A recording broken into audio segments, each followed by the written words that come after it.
YouTube, how's it going? The Goat House is back, and we're sort of at that dead part of the offseason, even though it was a crazy offseason. But I don't think it's quite done yet when it comes to the big trades. I think there'll be at least a couple more here. So in this video, I got 10 big-name NFL trade candidates. I'm going to talk about the chances, in my opinion, they're dealt, cut. Some of these guys might be cut or kept, and then we'll talk about landing spots, and I'll give you my prediction. Again, I'm not predicting a bunch of these guys to get traded. That'd be unrealistic, but I guess some of the trades that happened this offseason probably would have been viewed as unrealistic before. So I'm excited to break all this down. If you enjoy it, like, subscribe, turn notifications on. Full NFL coverage here. Our Twitter has a lot going on there as well. Link down below. There's our Twitter. You guys created a playoff field. This will turn into a future video. Now we're on to voting for who wins each round of the playoffs based off your guys' playoff field here. So we're on to the divisional round. Kind of just started. 22 hours left. So you guys can get your votes in there, change some things maybe, and we'll see who you guys got eventually winning the Super Bowl there. So again, that'll turn into a future video. Exciting stuff. News and updates on our Twitter as well. So 10 trade candidates. Got to have Jimmy Garoppolo in this video. We just have to. This is one of those guys that we really think could be moved, could be on a new team here. Even a couple weeks ago, Kyle Shanahan said he expects Jimmy Garoppolo to be traded. It's kind of rare for a coach to say that, even though it's kind of what was expected. It's not really a surprise. But, yeah, something new I did. And it was tough to do it. Fun exercise, though, with the percentages there. Trade, cut, keep for all these players. So I had some fun with that. It's very tough to do. Guys can kind of play along with that in the comment section. And I kind of went a little bold. And the only landing spot's the Panthers if he's traded. If he's cut, that there becomes more, in my opinion. I think everyone's opinion. But maybe I went a little bit bold predicting the Panthers because right now there's really no talk about Garoppolo going to the Panthers, even though I think we've all kind of linked that together, him and that team together at some point. But it's kind of, Garoppolo's not being talked about a whole lot at the moment. It's more of Baker Mayfield. Every time Baker Mayfield gets brought up, you link him to the Carolina Panthers. But I think it's kind of 50-50.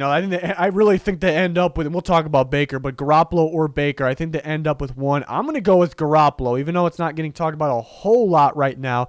If you remember, to begin the offseason around free agency, the Panthers restructured a bunch of contracts. That's not pay cuts now. What that is, they're borrowing future money to save money now. They're using future money on these guys. You're kind of pushing back some cap hits on guys that are under contract now to clear space now.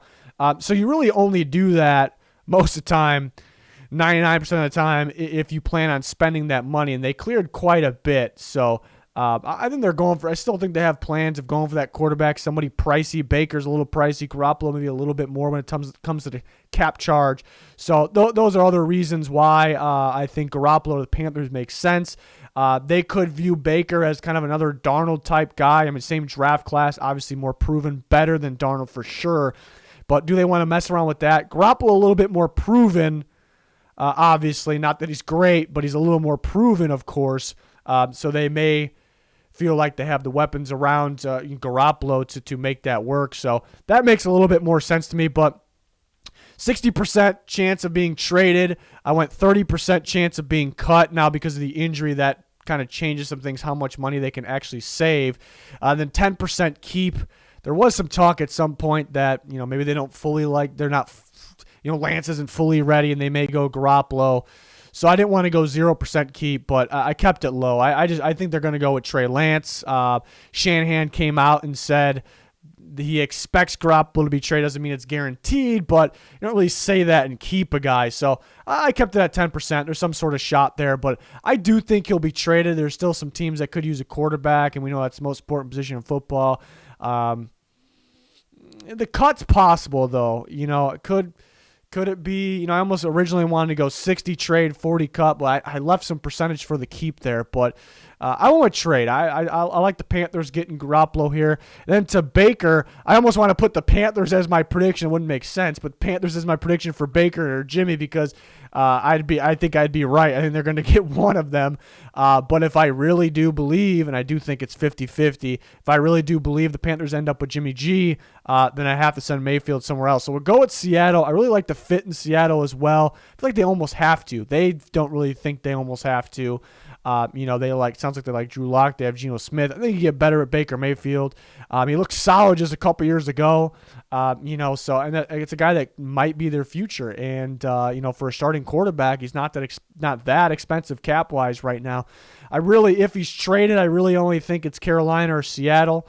But I went 70% trade, 10% cut. Now, they won't cut him the way he sits right now because they would lose all that money, all that guaranteed money that on Baker Mayfield. So if he would agree to some reworked contract pay cut, that's a possibility. So we kind of kept that open, even though I really don't expect it to happen.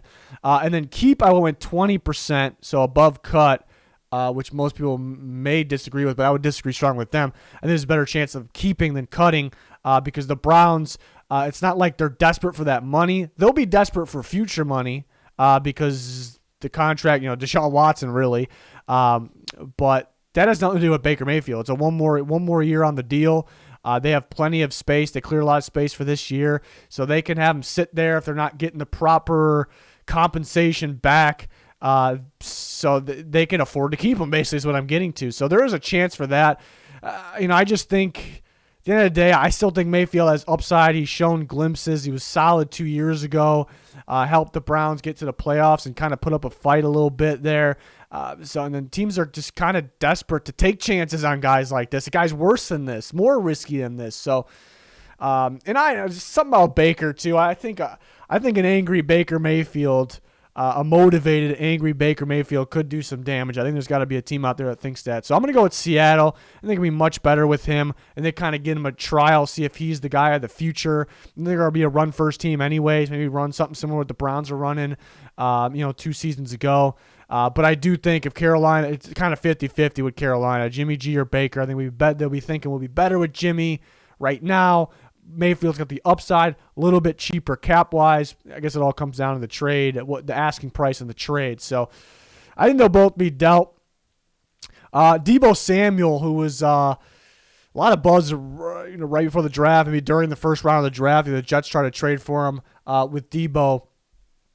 It's kind of got a little quiet. It's kind of sound like the 49ers we know they don't want to trade him. That they're going to, everything that's coming out says they're going to keep him, and they're trying to resolve these things with Deebo Samuel. It's sounding promising, so it is starting to shift a little bit from kind of trade being likely to a little less likely, but it's still kind of close to 50-50 for me. I went 40% trade, 60% keep. Remember the A.J. Brown, Devontae Adams, Tyreek Hill trades we didn't think those were happening at all. Those were all shockers. So, I can't really say never with things like this right now, and maybe Deebo is, it's not resolved. Maybe he still wants to be traded. It's just not kind of getting put out there. Maybe nothing's changed really. It's just not really getting voiced right now. It's definitely a possibility, but I do think the Niners really want to trade, really want to keep him, I should say. That is my prediction. I do think they'll keep him, but I still think there's some sort of shot with the trade. We can list so many teams here. I try to narrow it down. The Ravens badly need a receiver. The Jets were very close to trading for him already. I know they drafted Garrett Wilson, but I still think they're looking for that veteran receiver. Doesn't mean they'll land one for sure. I think they'd be open to it. He's been linked to the Cowboys quite a bit.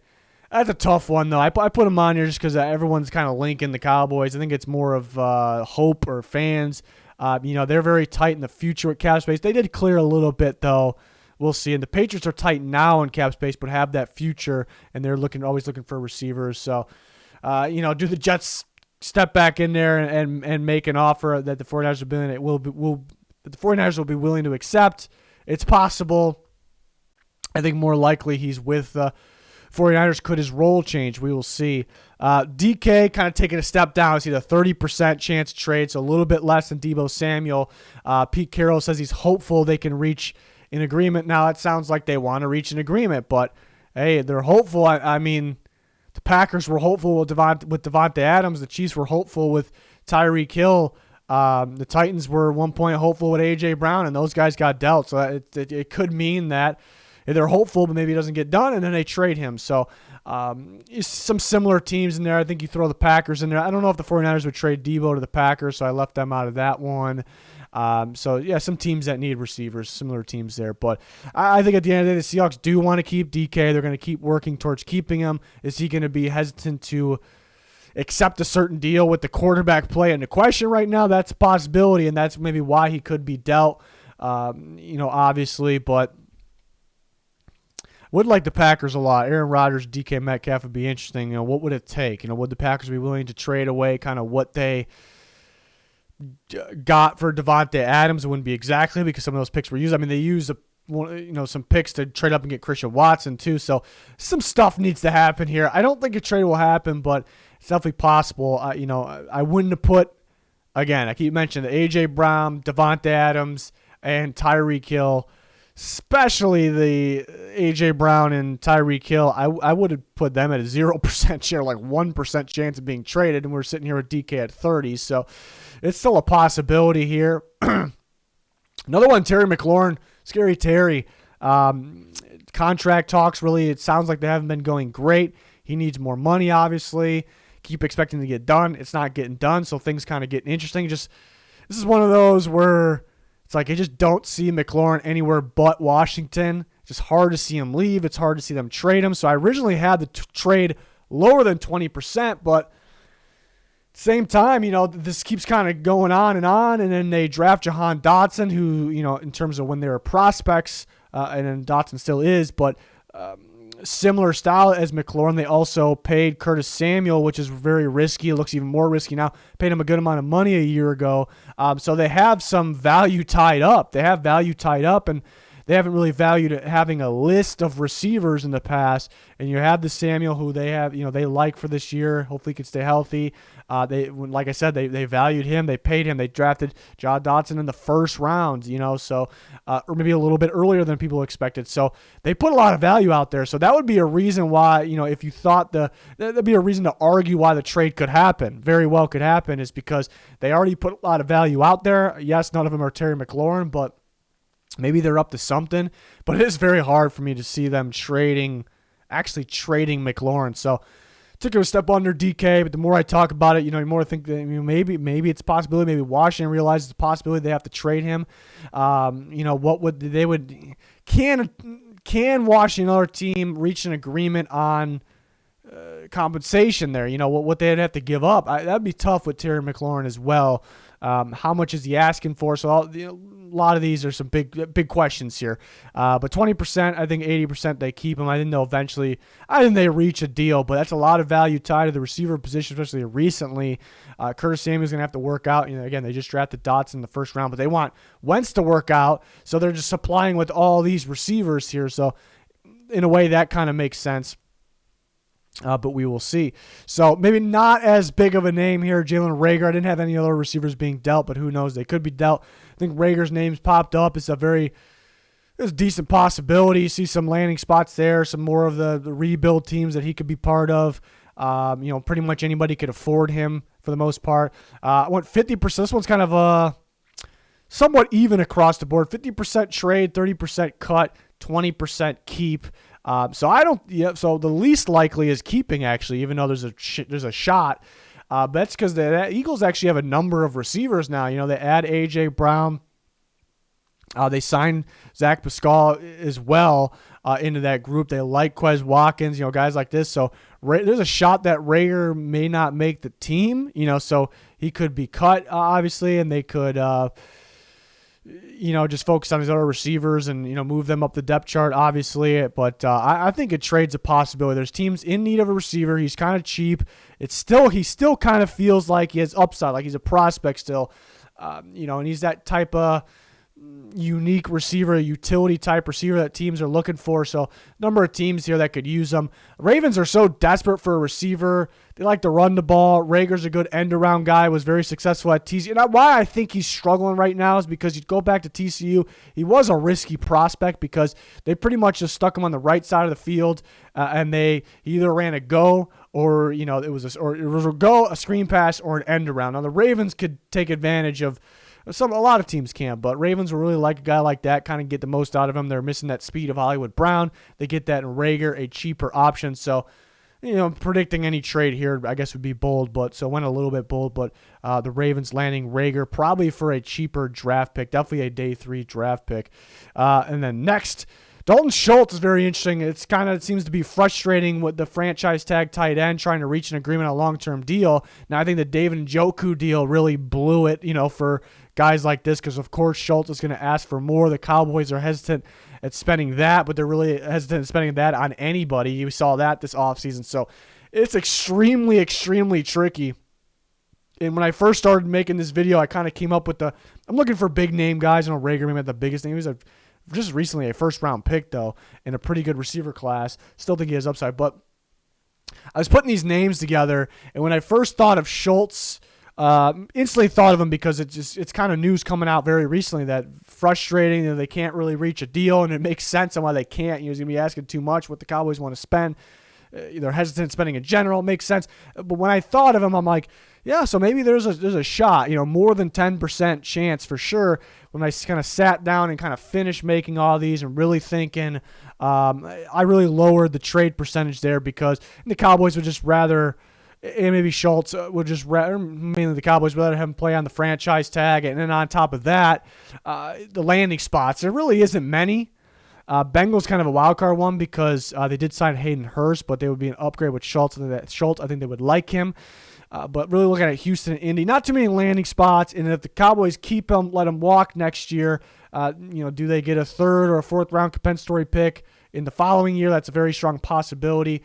So they would kind of need that. And the Cowboys, of course, are trying to win. They're trying to contend right now, whether you believe they can or not. That's besides the point. So they would need a pretty good pick for Schultz to actually trade him. So like a 2nd round maybe. Would a team be willing to do that?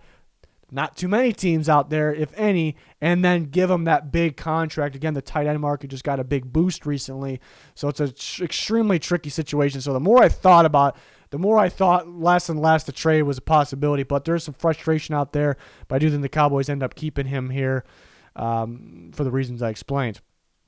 Defensive guys now, Jessie Bates, the free safety, maybe arguably the best in football, one of the best of the Cincinnati Bengals, big-time playmaker in the back end.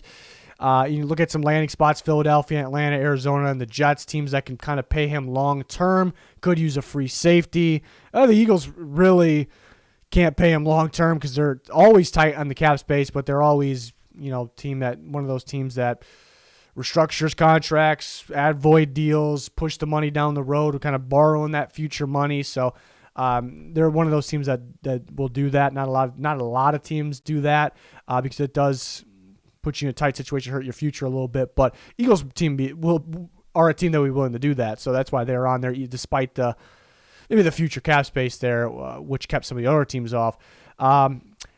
Interesting one because it's just such a good player. Why, big. He was a big building block guy. Like started getting this Bengals defense going. Such a great draft pick, big time playmaker for them, a leader of the defense. Among others, and, so it's hard to see the Bengals trade him, but then you see, they've been trying to reach a deal on a contract extension since last year. It came down to the franchise tag. They're still trying to reach an agreement. It's just not happening right now. Sounds like the Bengals are kind of lowballing him. So usually the teams that lowball guys, end up trading them because they don't really want to value that position that high. So it's kind of looking more like a trade, and then they draft 2 DBs. That early in the draft that are kind of hybrid players. They've played safety and corner in their career, so that is interesting as well. So you start thinking maybe the trade is you can increase that percentage, but I don't want to get too crazy with it. I think the Bengals really value him. I think they're just in no rush. They're not in a rush. They're not in a hurry with it, even though Bates may be. I think that's really what it is. They definitely could be planning for life maybe without him, even though they're not 100% certain they'll be without him in the future. But this team's going to be trying to win a Super Bowl every single year going forward, pretty much. They were just in it last year. Jessie Bates a big part of that. So I think they're kind of just taking their time with this. So I did keep the trade percentage low, even though for the reasons I explained, it is possible. But I also look at the teams, the teams that are in need of a free safety. Maybe not a whole lot of them. Not a whole lot of them that can actually pay him in the future. So. And the Bengals are going to ask for a lot, and then those teams have to dish out big time money to a free safety. There's not a load of teams that value safeties at that price tag at the same time. So kind of a lot has to happen at the same time of all this. So it's an interesting one. Kind of can argue both sides a lot there, but I still think they just take their time and they definitely don't want to trade him this offseason because they're trying to go win that Super Bowl. So 85% chance keep, and I think they keep him there. Next up, Chuck Clark, interesting one, and then. Because the Ravens kind of changing their defense and they add some more safeties, they had Marcus Williams and they had Kyle Hamilton. So when I was starting this video, I thought of Chuck Clark because the Ravens are switching things. Chuck Clark was a guy that was kind of did a bit of everything, but a lot of time around the box. That's the Ravens, that Martindale type of defense, and they change things, obviously, change their defense, move on from Martindale, and they add those coverage safeties. So I thought of Chuck Clark. Is there room for him? Could they trade him? There'd definitely be other teams interested. And when I first thought of it, I'm like, man, I'm thinking I'm going to predict him to be traded. I really like the Giants with Don Martindale there. The Eagles I liked as well. Some other wild card teams in there. So I was thinking of having him, get traded, but I started thinking about it a bit more. They don't save a whole lot of money moving on from him. And you see the cut. I really don't think they cut him, but I couldn't go 0%. I went 1 because they, do the Ravens make they're bringing in Jason Pierre-Paul for a visit. They need to make a move for a receiver. So do they need to get desperate and clear some space? They'll clear like $900K by cutting him, which isn't ideal. So I don't think it'll happen, but I cannot say 0% with that one. So given the 1%, but yeah, the more I was thinking about it, and they moved on from Tavon Young, their nickel corner. I'm thinking they're going to use 3 safeties. That's why I said keep here, which is kind of close to 50-50. But I think they use Marcus Williams. They use Kyle Hamilton. They use Chuck Clark. They can use Chuck Clark. They could use him as a linebacker if they wanted to as well. Box guy, man coverage on tight ends. And then Kyle Hamilton's a guy that kind of can play everywhere as well. Spent time at free, which I think Marcus Williams will play most of at free. But Kyle Hamilton's very good in the slot as well. So, most teams in the NFL use 3 corners in 2 safeties when you have that extra DB out there, the nickel package. But I think a team like the Ravens could use an extra safety. It makes a lot of sense to me. So the more and more I was thinking that, the more I thought they keep him. But there could be some interest. He's a very solid player on a cheap contract, so teams could value him pretty highly. Because, again, he's a good player. He's on a cheap contract. So I think Martindale and the Giants might be interested in him as well. Clark works so well in that Martindale defense. I really thought about the Giants strongly there. And the Ravens, they like Clark. Big piece of that defense. I think they want to use 3 of those guys. So I went no trade. Even though I was originally going to have a trade here. But it's an interesting one for sure. And then one more. And this is close to a 50-50 one as well. Robert Quinn, some rumors on him recently. There was rumors before the draft as well, and those kind of went away. And then recently there's kind of rumors that I saw like a headline, Robert Quinn demanded a trade. I don't think that's 100% true. I'm not sure who came up with that. It's a possibility that he kind of, he doesn't want to be part of the rebuild, and the Bears are in the rebuild. He's, 32? It would make sense to kind of move on from him. And another guy I was actually going to predict more trades than what I had, and that might be a little bit bold. I was originally going to have him being dealt, but I switched it up, and it's mainly because he's expensive. He's expensive. He's got like a $17 million or so cap hit this year, 18 or so next year, and then somewhat similar in the year after, but you can move on from him, so it could end up being just a 2-year deal counting this year instead of the full 3.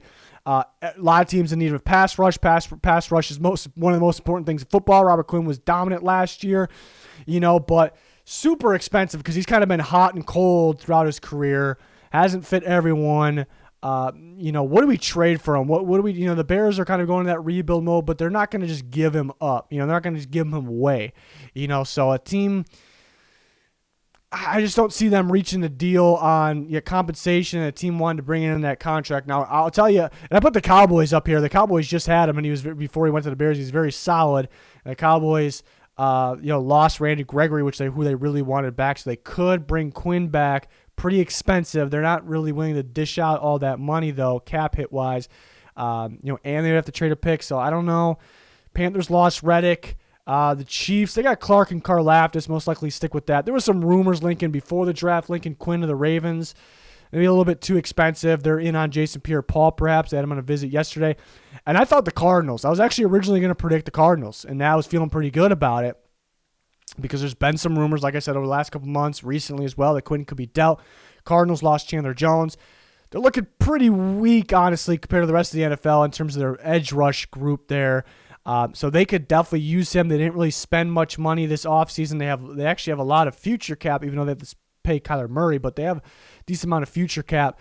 So they can make it work for Robert Quinn. So I was like, yeah, maybe. I was still thinking at that time 50-50, but I was going to send him to the Cardinals. But then it kind of hit me. It may make no sense. It would make no sense that if it would be contradicting if the Cardinals trade for Robert Quinn, because cap hits over $17 million this year, over $18 next year, $18 the year after. They let Chandler Jones walk. What is he getting average per year? $17 million. A much better player than Chandler Jones, even though Robert Quinn had a monster season last year. It would make no sense. So that kind of hit me, and I was like, I don't really see the landing spots here. I don't see a team giving up what they need to give up and then spending that giant big amount of money there. And even the big-time pass rush in free agency kind of ended up getting maybe a little bit less than we thought. Von Miller got a monster contract. But so I ended with the Bears keeping Quinn. And the Bears definitely could use him as well. They moved on from Max, so they want to have those pass rushers there. But they are in that rebuild mode, so it'd be good to get something because maybe by the time they turn it around, which the turnarounds don't take long these days, though. So it would kind of make sense for both parties in this situation, the Bears and the other teams, to kind of just pass on this potential trade. But he's been brought up a bit, and there's other smaller guys. N'Keal Harry could be dealt as well, but these are the big time players I really want to talk about here, and we'll see. Again, it's at that point of the offseason where I don't expect a whole bunch of stuff to go down, but those quarterbacks, I still think something, and who knows, receivers have been surprising so far. Another surprising one could happen. So maybe we're a little bit more prepared this time. So we'll see. I'm definitely expecting there's got to be like at least two more trades going down, right? There's definitely going to be one of those quarterbacks is for sure going to be dealt, I would think. So we will see here. So let me know your guys' thoughts. This was a lot of fun here to go over. Any more candidates you want to talk about, we can talk about on Twitter. We're always on there responding to your guys. We got that fan voted playoffs going on. We got news on there, rumors, more. So check it out. Link down below. Like, subscribe, turn notifications on. That'd be much, much appreciated. It's going to do it. Thanks for watching. Goodbye.